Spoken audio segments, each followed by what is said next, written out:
Hello everyone, today's video is going to be a little bit special. So I'm working out my very own compilation of the steps within the walking Qigong, and I have some notes here, so I would be reading through the notes when I forget the uh, order of steps as they flow. And after I do the actual practice, I will talk about the reasoning behind this, and there also would be a bonus at the end of the video showcasing how I wrote a Python script that actually tags the available steps with different tags, and then a few words on why exactly and how exactly I considered those steps that I took. So yeah, it's a bit controversial, maybe. Not ever meant to be a tutorial or something. So just my normal, common inner process. Uh, don't know if I can call it creative, maybe. And the goal for this is, as always, like uh, I just I'm looking for my very own inner mechanism that helps me resolving my very own issues, including health and well-being and many others. So yeah, I would rather just start practicing and then it comes out a little bit, and I just try to bring you a bit more details.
I'd like to very briefly talk about the reasoning. What am I doing today and why? And again, that would be a bonus after I finish talking. Uh, Providing some data set with all the available steps that I know, all the steps available to me, and I would also put the link into the description down below the video. There will be a few links. One link for 41 step or so, and another link for 7 steps, and another seven links for another 7 steps. I might not be 100% precise in numbering, but you got the idea. So one video with most of the steps, and a few videos with one step at a time. We remember that the name of this Qigong in Chinese is called Xiao, which is translated as no worry, carefree Qigong. So it's like the main goal is to calm down, sing the heart to Dantian, and rewind generally. I would be backwards, trying to uh, get the like, while keeping the experience, try to clean up the mind, the heart, to be like open-minded, open-hearted. So one of the definitions of when you're getting old, when you stop learning. So when you keep learning, no matter what age you have, it's always good. So for me now, it's really like I'm practicing. It would be 20 years soon, maybe in a couple of years. I don't remember exactly. I started like a long time ago, and I was mostly doing Bakarojan, and the form set was called Yanchen Bakarojan, which is more likely, I would say, for martial arts in terms of the type of energy that gets cultivated there is more likely for all these throws, for like not letting an opponent in, etc., etc. So more likely for the interaction with the outer world. But recently, I started realizing that I'm really more into this, like running into health issues. I need to take care of my health more, and nothing special so far. But I realized that the way I have been living for my whole life, it was okay because I was young. Now I'm 37 years old. I'm getting older every day, and I don't feel better over the time. So I need to shift the focus from those more like martial arts slash interaction with the outer world stuff, more to the inner health related well-being, transforming energy. That would be very interesting. The description, like definition by ChatGPT, when I asked him, how would you particularly describe those steps that I've taken from the entire set? And he would like the description, so he defines this much better than I do. So I'm doing this more like intuitively, like I just feel and I follow the flow, follow what I feel, and sometimes it makes a bad joke to me, but mostly it just works fine. So uh, when I have all the like 48 steps or so, it's like a database, and you won't be like repeating the entire database. So a database means that for certain occasions you need certain solutions. You may take those solutions for those particular occasions. So there are like again, Bagua steps, Taiji steps. If you want to improve the inner workings of your Bagua, then doing Bagua steps from this walking should do might benefit. Same for Taiji. There are some specific steps for cultivating heart, so working with the heart center. If you have some issues related to heart, that might be the case. So, but those are not the cases for me just right now at the moment. So I'm looking more likely for somewhat, on the one hand, and absolutely fundamental, but on the other hand, also quite general, so that I can uh, cover the wide range of things and essentially build the foundations, and all this about going as deep as I can and also the energy transformation. So, yeah, ChatGPT describes the points just much better than I do. So just just wait a minute. It would be a bonus at the end of the video. It would be just I would read out loud what he thought about this and which particular, what was the question they asked to ChatGPT and how likely he responded. So that was quite interesting. So guys, I'm not going to be showing any techniques or something because it's more like testing. And I'm in the process of updating my very own understanding and practice, whatever.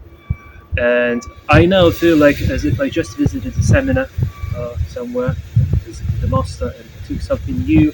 And now I need like a couple of months just to work that out, so that it settles down on me, so that I calm down, like realize things. So every time you update, you feel like you are a student again, like you don't know it yet, like you don't know anything.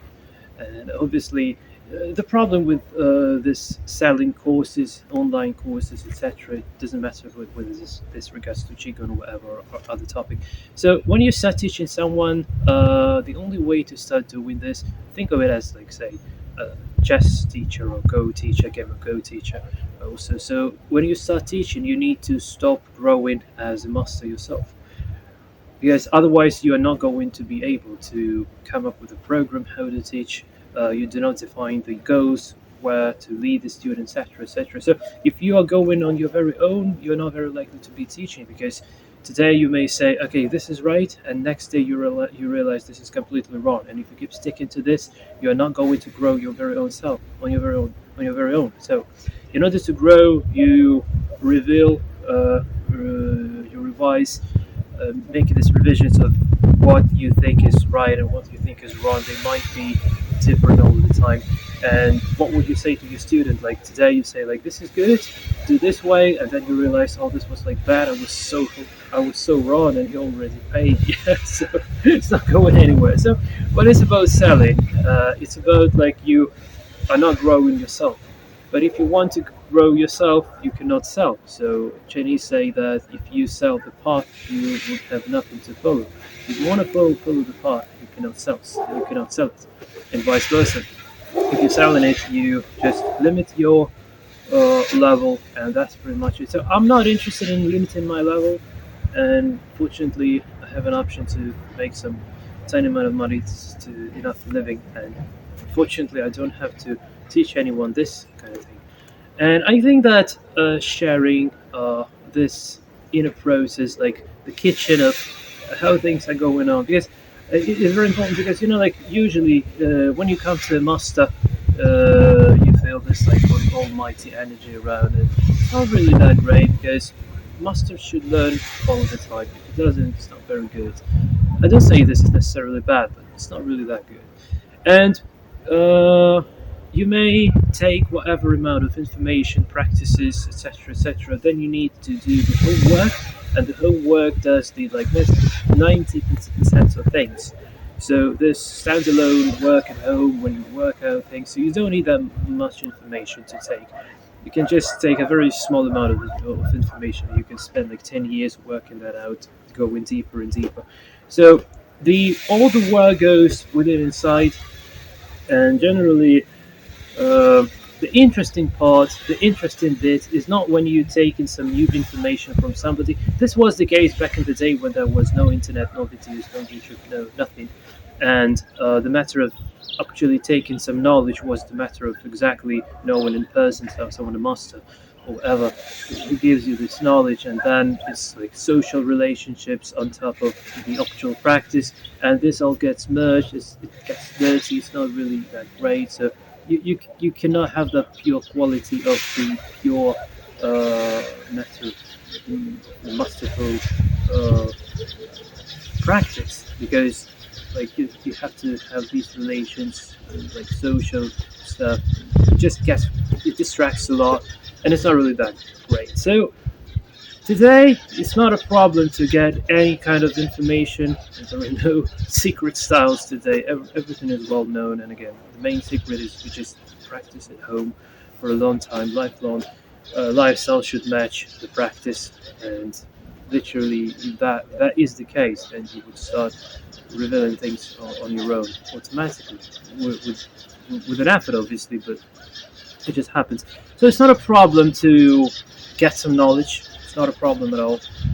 And what is the problem is how would you practice and those things you are walking through. And again, like mm, some people think that when you're just starting, it's like you have like steps to follow, like 1, 2, 3, and then you go into the master level. But every time, literally in every single moment of your journey, you may realize that you know nothing. You are not a master. You cannot do pretty much anything. All it sucks, and just you like nothing.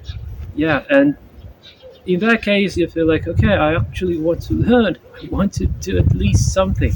I want to at least resolve those goals that I have in my life.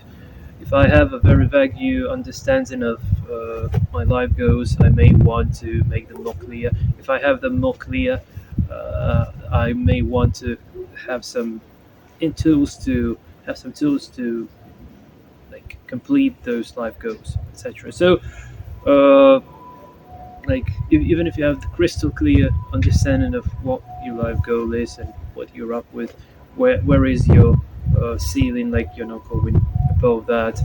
Where is your limit essentially? Also might be the case. So it's not really about pushing the boundaries or going beyond the limits because karma is not really letting us pretty much out of that scope. But within that scope, we are creating our very own artificial, um, like limits, which is just stupid. So we don't have to do that, I think. And I put my time and effort into getting rid of those particular artificial limits that I've been creating for myself. And the downside is obviously when you try to create something, it's not really that simple. Mine is like exploding. Unfortunately, you cannot have that calm when you just doing a well-known stat that you've been doing for a long time. But the idea is that if we combine forms in a different order, or if we take one forms or another forms, one steps or another steps, this applies to any creativity in Qigong in general. Like you have one practice, another practice, and a few more practices. How would you combine them? Would you go just for one practice, or would you go for the combination of practices? All this defines the way how you feel, the way how you live, and all this makes you tools to complete your life goals. And depending on those particular life goals that you have, you may try one or another tool. So that's the idea.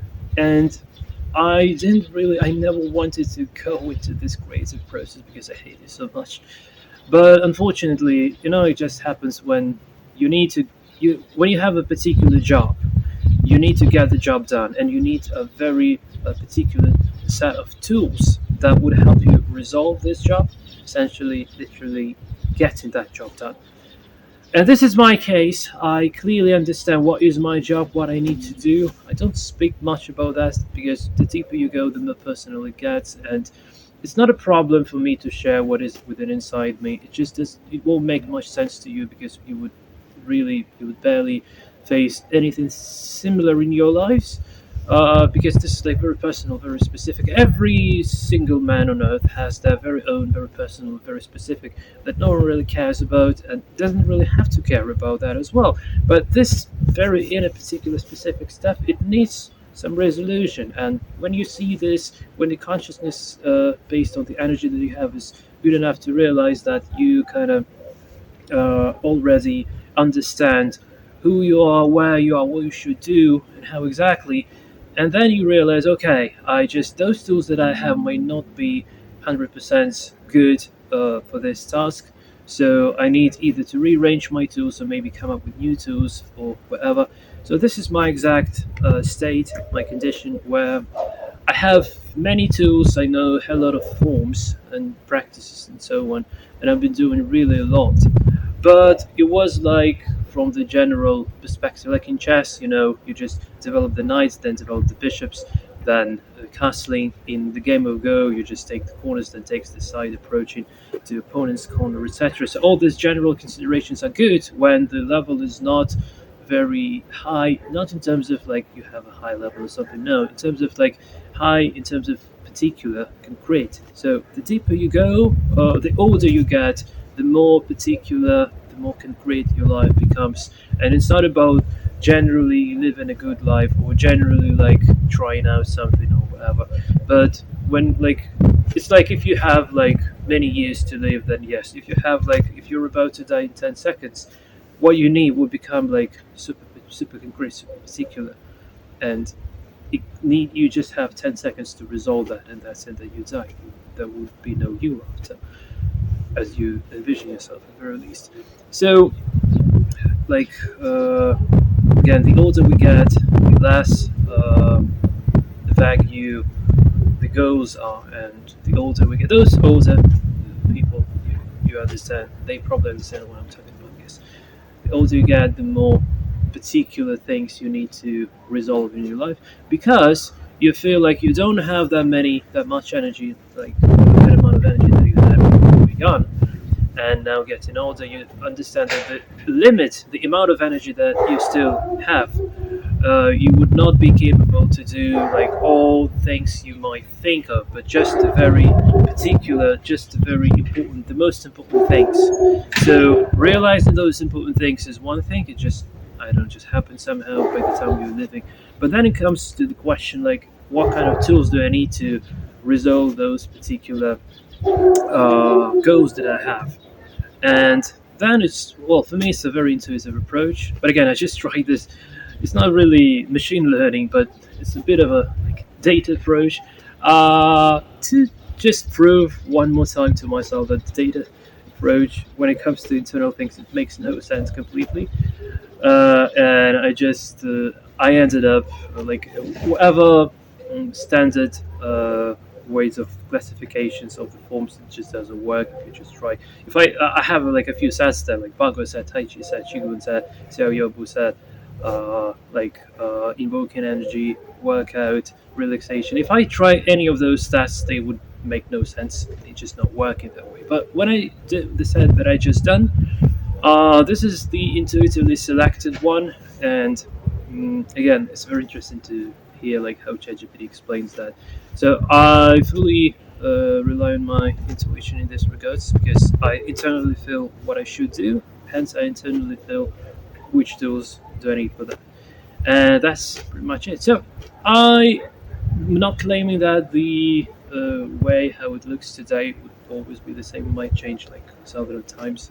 I may completely get rid of this. And I just want to show the process, this creative. I'm not happy with this creativity, but unfortunately, this process needs creativity. So this creative process of picking up particular tools to resolve your very own life goals. So that's the topic, I guess, of today's video. Uh, I'm sorry, like for being too overwhelmed today. I will try to focus more on the actual inner workings, and I will definitely get back with um, explaining how the inner workings is done, like demonstrating some techniques, some how to achieve those, what you should do internally. You shouldn't do anything. I mean, like what in theory one should do if he wants to get something done like that. Yeah, guys. I just stopped. Better stop talking. So, 20-minute bonus about all the steps, and yeah. So I tell you, thanks for watching now. So thanks for watching, and hope to see you in the next video. Maybe. I hope so. Okay. See you later, and cheers. So here is the uh, Python script that I've created to help myself categorizing the steps that we have. So generally, all of the steps that I'm aware of that I was ever doing are simply listed in this list, and for every step, we have the name, the style, the goal, uniqueness, and whether it's approved by CMK Code Monkey King, that's my nickname, or not. So the styles might be those coming from Bagua from Taiji. So Taiji, like it's not only from Chen Taiji. Some of those I believe they might be classified as Yan Taiji derivatives of some sort and point. And by the way, we don't quite need this application. Yeah, that's because there were like Yan and Chen Taiji. Qigong meaning like mostly not associated with a certain style, and Xiao means those specific to or this very Xiao Bu steps helping cultivating this specific carefree or no worries in a state, I would say. So another classification like by goals, so those steps that are about invocating the inner energy, the workout steps, assuming that the energy has been invoked already and we just need to work out some inner principles. The coordination, not very many steps, just a few steps, where generally they are basically about the coordination. And the relaxation, those intended to bring a relief after an intense work and just to like calm down a little bit, relax, and get rid of the tension, basically. The uniqueness is about whether the style, whether the style of the step is original or derivative. So there are many derivative steps. Like we have an original empty step and a whole lot of steps deriving from that one. So mostly originality versus derivatives. It's all about like how likely the form of the certain step is unique. So hence the uniqueness. And finally, CMK. So this is the tag to indicate whether I currently don't say like for always, like for all times, like current state. So if I am about to include the step into my very own practice or not. So these are the uh, ways how the dataset can be filtered, and then a few functions just to sort by style, sort by goals, sort by uniqueness, and sort by CMK preference. And just printing out the results. So I just do Python 3 filters. So we have a total of 48 steps. Those are all I know, and I will show you the origins of where it comes from mostly. But just to give an idea, like for those interested, having a look at all the steps available over in here. I'll probably just give some links in description, I guess.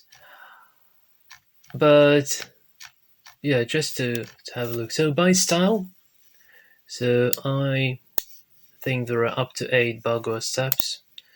So these two is just a Bagua step with different palm shapes. This is the Bagua step with an idea to you don't leave the weight in the rear leg. It's just when you go into the step into the toe, the entire weight like goes forwards.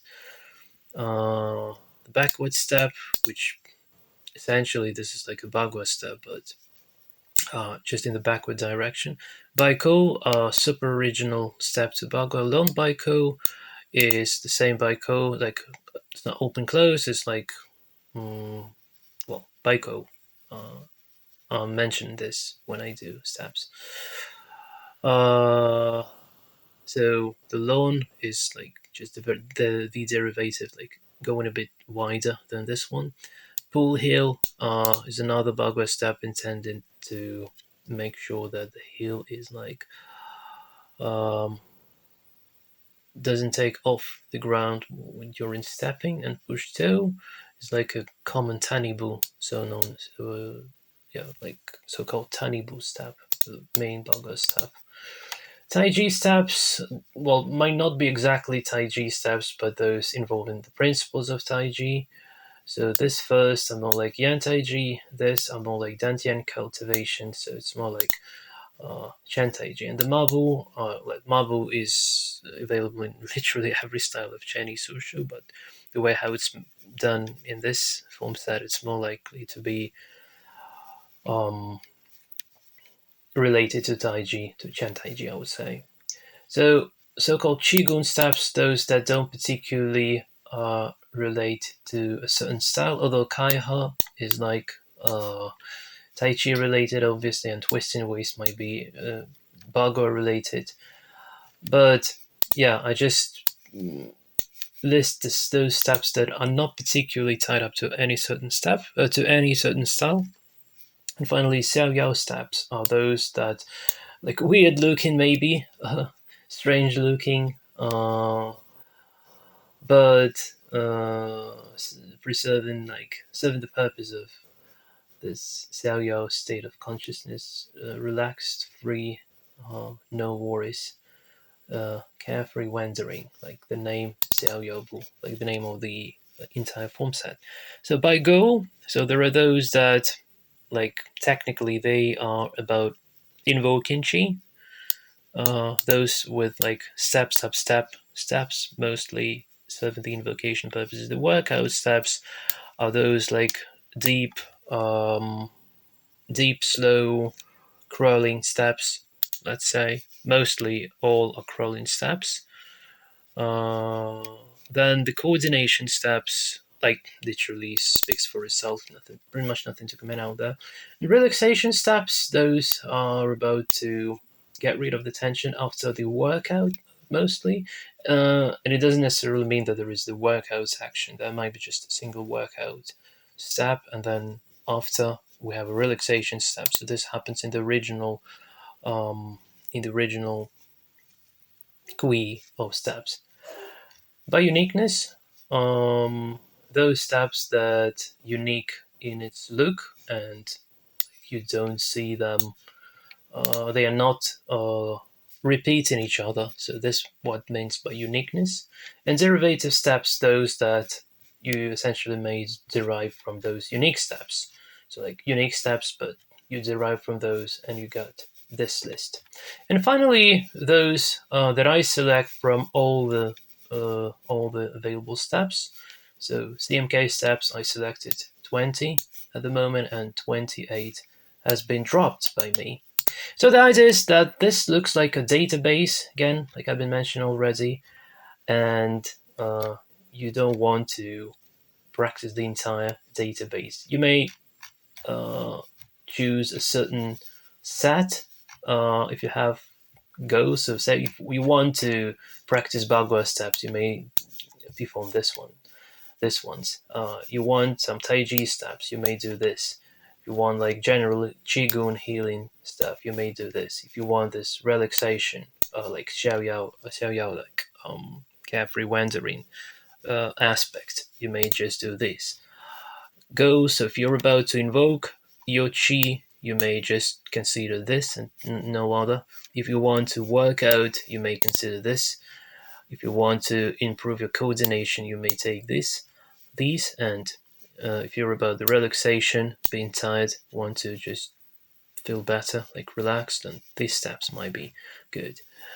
So that's the idea. Now, the very interesting thing here is, like, I didn't quite understand the reasoning behind my selection of steps. So I decided to ask ChatGPT what ChatGPT actually thinks about this, and I just gave him the data set, and I asked him to explain the reasoning. So what's the reason behind the TMK text selection? So those that I've selected. And he gives an interesting overview here. But let me just read in the essay mode, let's say. I just read you this, and I personally think that ChatGPT did a fantastic work on explaining to me my very own reasoning that I came up with intuitively. But I cannot explain this to people. So why did you select this very moose, this particular moose? But ChatGPT does the job for me. So let me read. So the reason behind CMK selection, so those steps I've selected, for practice. So the CMK tag serves as an indicator of whether a given step aligns with fundamental principles of traditional energy work and internal cultivation. And that's absolute truth. So, like, I cannot say more precise than this. Its selection follows a structured, rational based on factors such as originality, the depth of internal practice, and the intended purpose of the movement. It is also like fantastic definition, really. So, originality and traditional knowledge. A strong correlation exists between original steps and the CMK equals true designation. So, most of the steps, this means that most of the steps that I consider to be the part of my set, like original steps. So I don't want applications. I want to follow the original steps. Steps that are foundational. So the very foundation, time tested or part of well-established internal system tend to be recognized as essential components of energy cultivation. And this is absolute truth as well. So I'm really about picking up those very building blocks, very original building blocks, very fundamental building blocks.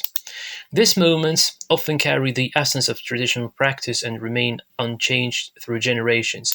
Another interesting consideration, so really like not following the modern trends. There are not many modern trends in Chinese Qigong, although there are some still, I think. But yeah, more relying on the very traditional approach. So conversely, derivative steps, those that have been adapted, modified, or developed as variations, are more likely to be marked as CMK faults. So not really going for tiny little details that don't bring much sense, in simple words, as they may lack the same depth of traditional refinement. Well, they all are traditional, basically. So ChatGPT reinvents the wheel a little bit and adds some details that are not actually true here, but the reasoning behind why I don't use the derivative steps is not exactly correct, but the essence is correct because it's not the matter of lacking the traditional refinement. They are also traditional, but they are not as fundamental as the original steps. Probably that would be a better way to say this, to talk about it. So internal energy versus external movements. The CMK tag also distinguishes between movements that cultivate inner energy, Neigon, and those that emphasize external coordination and physical conditioning. So steps associated with deep internal work, such as Qigong invocation or energy circulation, tend to be classified as CMK true. So again, those that more tend to work with the deep inner self, not the outer coordination stuff. I don't have those in my set. So yeah, more emphasizing more those deep working steps.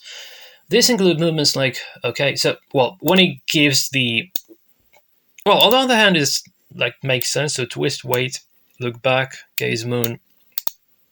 Well, this might not be the most essential, but 5 hearts breathing is really deep and really essential one, all of which engage core energy pathways and are designed to refine internal balance. So I wonder why did he consider this as the selection choice, but I agree on this one. In contrast, steps that prioritize relaxation, martial application, or biomechanical coordination often fall under CMK faults. So yeah, not very admiring the outer kind of stuff. So many Bagua and Taiji movements, as well as those classified under Xiao belong to this category. While these movements may offer health benefits in fluid motion, they don't always adhere to the strict internal principles that define core energy work. And this is also true in some respect. In many respects, this is true. Well, at the very least, maybe this is not true, but at the very least, this is how I envision things in this regards. Purpose and functional categorization. So another determining factor is the goal of the step. So yeah, the goal of the step. Movements aimed at invocation or workout where energy is actively engaged or refined are most likely to be CMK true. These steps often involve breath control, meridian activation, or a deep connection between movement and internal flow. Yeah, a deep connection between movement and internal flow. This is what I agree with absolutely. On the other hand, movements designed for relaxation and coordination tend to be mock CMK force, as their primary focus is on bodily ease and external form rather than energy transformation. Yeah, those that do not involve kind of an energy transformation are more likely to be out of the scope of my interest. So it's also true. Exceptions and special cases, although these general patterns hold true, there are notable exceptions. Some derivative steps still carry CMK true designation because they preserve essential energy cultivation methods despite the modified form. This can be seen in Wuxin Bu, so 5 element step. This is absolutely true. So Wuxin Bu might feel like as a derivative of the walking step. They are very look-alike. Internally, they're not exactly the same, but mm, from the perspective of the matter of invoking energy, they're quite similar. But again, indeed, internally they're quite different, and this is like a very unique principle, internal principle, as well as the cultivating the lungs and gut meridian and the backward bowing to work out with kidneys. And yeah, in this case, the selection of particular examples is really outstanding. Yeah, here ChatGPT did a good job. While despite being adaptations retain a core connection to internal work. Yeah, this is true. Conversely, a few original steps are CMK false, likely due to their biomechanical focus rather than internal refinement. So this is his assumption, and probably this is true. Example include knee tap head and lift hip. Yeah, exactly. Knee tap head. So this is the coordination kind of step, and the lifting the hip step, like too outer, too shallow, maybe not as essential. So hence being dropped, which emphasize coordination rather than deep energy work. And this is very true indeed as well. And finally, the conclusion, which is like true brilliancy, I believe. So the CMK tag serves as a meaningful distinction. Sorry, the CMK tag serves as a meaningful distinction between core traditional movements and those that are derivative, experimental or extremely or externally focused. It prioritizes steps that cultivate inner energy. This is super true. Maintain traditional authenticity. This is another super true thing. And adhere to refined Negon principles. And yeah, this is like the very core behind the CMK set, which I did feel internally, but I couldn't really realize and understand why exactly I prefer those steps. That's the intuitive consideration. But ChatGPT gives this like from the perspective of consciousness, like it gives me like why exactly did I consider one steps and discourage other steps based on the pure data analysis. So it's very interesting. While many Qigong steps are CMK improved, movements from Bagua, Teiji, and Xiao often lack the same depth of internal practice. Well, this statement is a little bit not very correct. The selection of CMK is not merely about tradition, but about whether a movement preserves the essential qualities of internal cultivation. And this one probably, so this one is arguable and controversial, so I cannot agree on this one. But this one, the selection of CMK is not merely about tradition, but about whether a movement preserves the essential qualities of internal cultivation. So this is the very conclusion out of conclusion. So traditional, not well. Basically, they all are traditional. So we can drop this part on traditional, non-traditional. But whether the move preserves the essential qualities of inner cultivation or not. So this is the main um, reasoning factor. So whether the move preserves the essential qualities of internal cultivation or not. This is the core reasoning. So yeah, without ChatGPT, I would probably never be capable of coming up with words defining, describing this exact reasoning. Why did I take these stones and not the others? Not the others, because a movement should preserve the essential qualities of internal cultivation. Yeah. So finally, let me show you. some, well,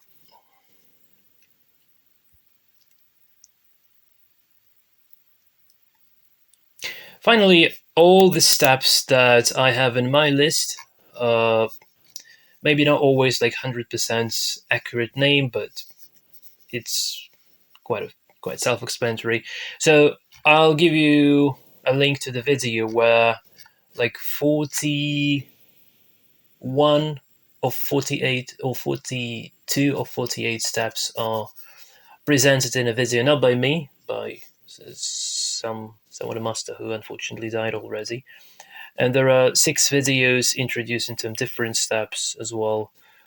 Well, I don't know if I want to include those or not.